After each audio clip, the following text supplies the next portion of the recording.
On April 9, Oklahoma State University hosted a drag queen story hour for children as young as 2 years old on its campus. The event was part of the university's Pride 2022 celebration.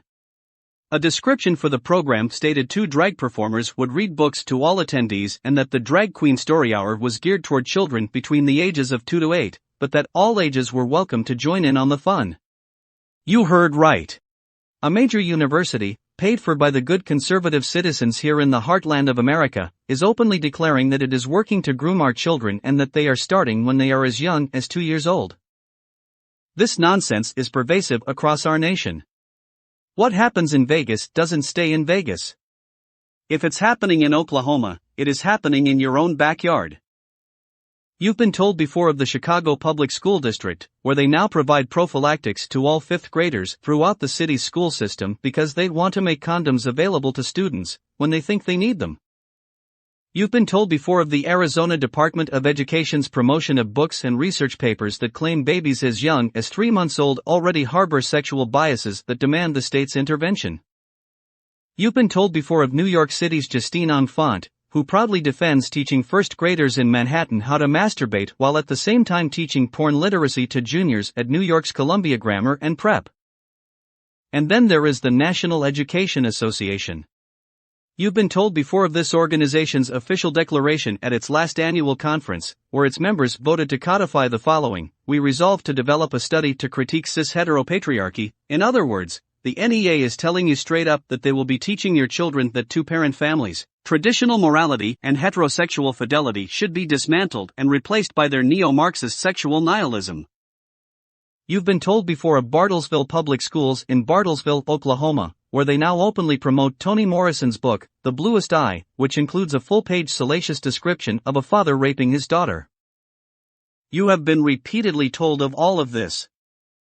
You've also been told of last summer's production of the San Francisco Gay Men's Choir, where they sang over and over and over again, "We'll convert your children."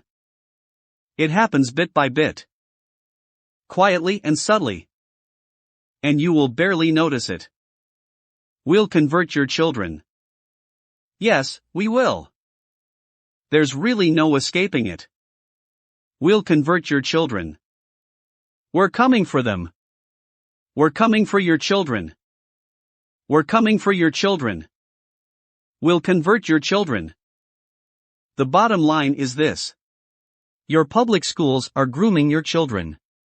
This is just a fact. They admit it. They are doing it openly and without apology, and they are starting before your children can even recite their ABCs. This is not a QAnon conspiracy, nor is it the moral panic of homophobic conservatives who are just freaking out. This garbage is real. It is simply and clearly a fact. But there's more. Not only are your local schools abusing your sons' and daughters' hearts, minds and souls, but they are also abusing their bodies. America's public schools have become hunting grounds for sexual predators. Chris Rufo reported the following: the most comprehensive analysis concerning sexual abuse in America's public schools, published by the U.S. Department of Education, estimates that nearly 10% of K-12 students have been victims of sexual misconduct by a public school employee. In case you missed it, Mr. Rufo just shined a light on the ugly fact that our own government is admitting our public schools are sexually abusing 10% of your children. That's more than 4.5 million children nationwide. In 2014, the Government Accountability Office published a report warning of all this. They said that public school employees were grooming students with the intent to perpetrate future sexual abuse or misconduct. That misconduct includes grooming and chemically castrating your child to validate their woke agenda. They told us that educators were exhibiting patterns of grooming behaviors such as sexually charged communication aimed at explicit sexual contact with the child. Pushing drag queen story hours for 2-year-olds at Oklahoma State. Distributing condoms to 5th graders in Chicago. Teaching masturbation to 1st graders in New York. Fixing sexual biases of 3-month-old babies in Arizona. Critiquing cis-heteropatriarchy at the National Education Association. And readings on salacious incest in Bartlesville. Maybe when they tell us, we'll convert your children, We're coming for them. We're coming for your children. We're coming for your children. We should start believing them. There are way too many people arguing way too hard to tell kids what they do with their peepees. To explain critical race theory, it helps to begin with a brief history of Marxism. Originally, the Marxist left built its political program on the theory of class conflict. Karl Marx believed that the primary characteristic of industrial societies was the imbalance of power between capitalists and workers. The solution to that imbalance, according to Marx, was revolution. The workers would eventually gain consciousness of their plight, seize the means of production, overthrow the capitalist class, and usher in a new socialist society. It failed, over and over and over. But rather than abandon their political project, Marxist scholars in the West simply adapted their revolutionary theory to the social and racial unrest of the 1960s. Abandoning Marx's economic dialectic of capitalists and workers, they substituted race for class and sought to create a revolutionary coalition of the dispossessed based on racial, ethnic, or more recently, gender categories. Critical race theory is an academic discipline, formulated in the 1990s and built on the intellectual framework of identity-based Marxism. Relegated for many years to universities and obscure academic journals, it has increasingly become the default ideology in our public institutions over the past decade. It has been injected into government agencies, public school systems, teacher training programs, and corporate human resources departments, in the form of diversity training programs, human resources modules, public policy frameworks, and school curricula. Basically, they're indoctrinating your kids to be good little communists.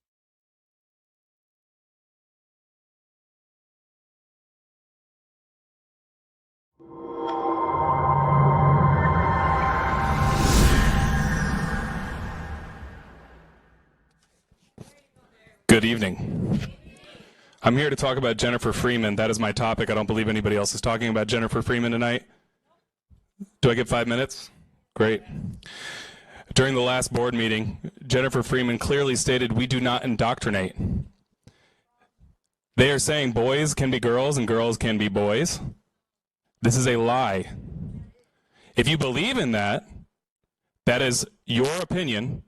And if that is your official policy, Jennifer, that is indoctrination, because it offends a lot of people's actual doctrine. Next. She said nobody is asking children or adults to behave inappropriately. What about Laura Kellogg with Thelma Gonzalez? Telling a special needs class that lesbians can scissor and one could get pregnant, assuming that one is a male? So this is heterosexual sex?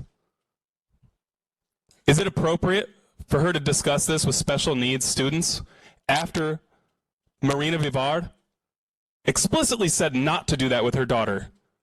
A violation of their doctrine, their Christian doctrine. Regardless of what you think, what I think, what the community thinks about any faith, you violated that. And if you don't condemn that today, Jennifer, you are a hypocrite and a liar.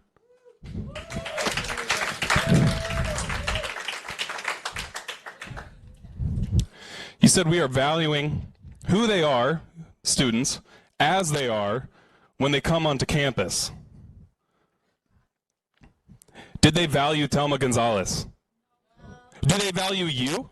Do they value your children? If you think they value your children, you're more than entitled to think that. They will not lie to you about your child. They will lie to these parents. They will conceal that private information from parents. You have enshrined that into doctrine or into policy, which is a misinterpretation of the law. Jennifer, are you aware of that? You're violating the state constitution, the federal constitution. I'm going to keep going. You said that we introduce students to a variety of cultures and experiences, so they're exposed to the variety of experiences of their fellow students. Is that what Laura Kellogg did with Thelma Gonzalez? Did she expose a variety of cultures about LGBTQ issues when she discussed sex acts in a health lesson for healthy decisions? Are you guys going to investigate this? We're just simply operating off of what they're saying, their own personal testimony. Where's the investigation? Are you going to investigate it, Jennifer? You said our students are exposed to cultures and learn to celebrate others, which enriches their education. Was Telma Gonzalez's education enriched that day? She has a teacher aide named Cam or Cameron, who her mom has never met. GUSD has adamantly refused to introduce this trans teacher, student aide, to her mother. Do you know that? Are you guys aware of this? When that happened, that student aide teacher took away Telma's therapy tools to help her calm down and relieve her anxiety, and then she engaged in self-harm. Jennifer.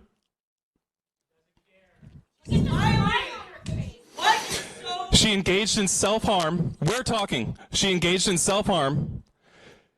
She was forced to use pronouns that she doesn't even understand. It violates her religion. It does not value who she is innately when she shows up on campus like you claim. And then you call her a liar. You deny everything. It's shameful. It is evil.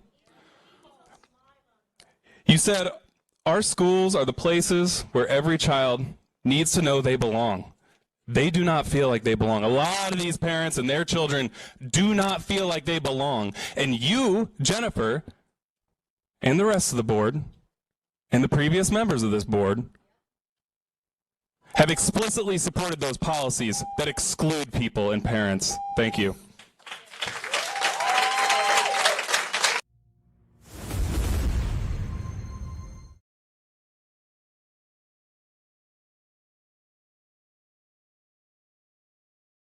You know you're in a cult if 1. You believe you are what your imagination says you are. Delusional, characterized by or holding false beliefs or judgments about external reality that are held despite incontrovertible evidence to the contrary, typically as a symptom of a mental condition.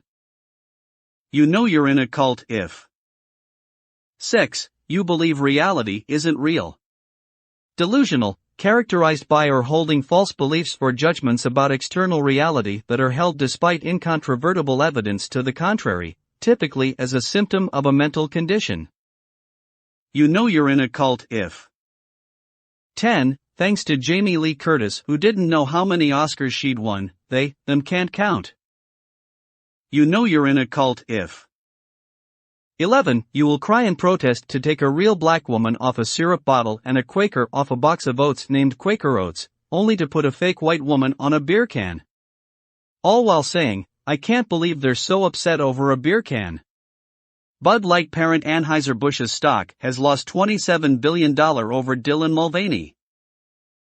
You know you're in a cult if 13. If you get triggered because someone doesn't think you're special because you were born into one of the CRT-approved victim groups, they believe deeds and personal responsibility warrant pride. You know you're in a cult if 18. Lost your shit over To Kill a Mockingbird and Huckleberry Finn but are screaming about banning books with gay sex and masturbation in school libraries. Even though the books aren't banned, you can purchase and beat off to them at your leisure. You know you're in a cult if 20. Will lie even with irrefutable evidence. You know you're in a cult if 21. Being so filled with hate, you will groom, mutilate, and murder your own children, all while calling your opposition fascists. You know you're in a cult if 22. Believes that out of 7 billion people on the planet, white, straight, males are somehow oppressing everyone else. You know you're in a cult if 23. Will lose your shit when someone points out that you're not oppressed, you're just stupid. You know you're in a cult if 25. will refer to a biology book as right-wing propaganda. You know you're in a cult if 26. Will lose your shit if someone actually uses proper English instead of your made-up pronouns. You know you're in a cult if 32. Are the same people who say you can't indoctrinate kids to be gay with a book or a drag show, but continually accuse the church of doing that very thing. Although religion isn't taught in schools, and you're not forced to go to church.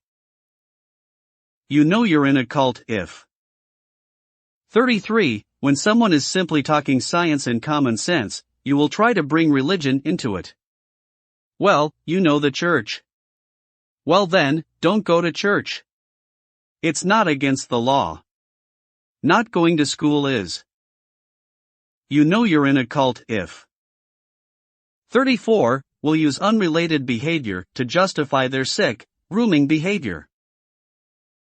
You know you're in a cult if 38. You resort to insults as you can't handle the truth. Delusional, characterized by or holding false beliefs or judgments about external reality that are held despite incontrovertible evidence to the contrary, typically as a symptom of a mental condition. Patients with schizophrenia may show dysfunctional impulsivity and impulsive aggression. You know you're in a cult if 39. Will lose your shit when someone says you're in a woke cult, and to prove you're not, you do the things on this list over and over and over. You know you're in a cult if 40. Will accuse your opposition of that which you are guilty. You know you're in a cult if 46. Consider chemically castrating a pedophile horrible and inhumane, but chemically castrating a child just dandy.